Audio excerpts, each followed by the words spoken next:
Hey everybody, it's Christopher Bennett, CEO of Nashville Tax Solutions, coming to you from the second day of the IRS Tax Forum, the nationwide IRS Tax Forum here in Orlando, Florida.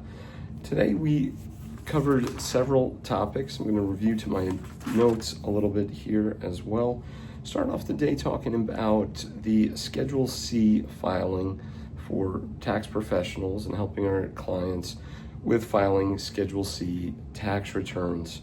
And we went over the fact that there is a $638 billion tax gap between what the IRS believes they should have collected and based on accurate returns and the actual returns that were filed.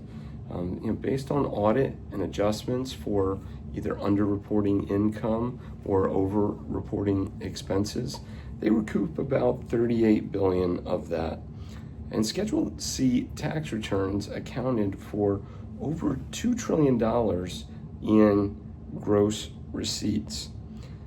So that is a large amount of income that's reported on the Schedule C, and that draws a lot of scrutiny from the IRS as well.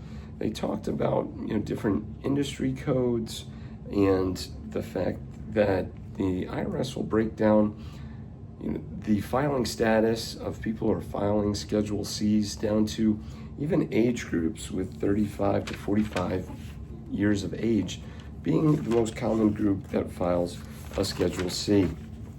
We talked about the fact that there's $92 billion in the qualified business income or QBI deduction, and it also discussed the fact that home office and the vehicle expenses are commonly scrutinized expenses by the IRS and require proper substantiation to support your position to take those deductions.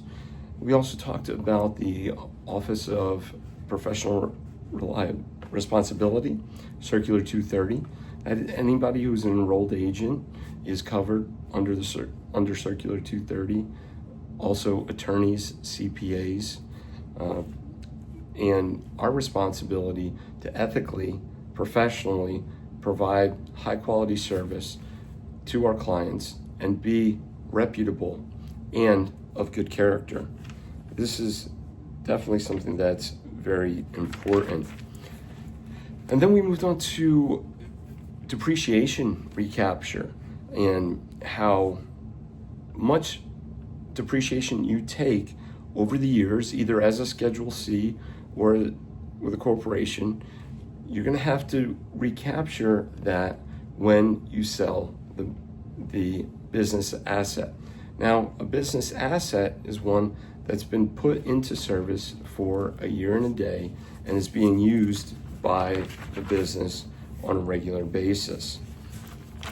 We also talked about collections, and the technical advisor for the 6th unit of collections gave a talk. His name was Juan Crespo, and he oversees or is the technical advisor for the majority of Florida, Alabama, Georgia, and he gave us some really good insight, and I had a chance to speak with him a little bit after his presentation and just discuss the way I find it odd that you present a financial to a revenue officer, you have a dispute regarding the results of that financial, take it to appeals, and appeal sends that financial back to the revenue officer for a collection determination.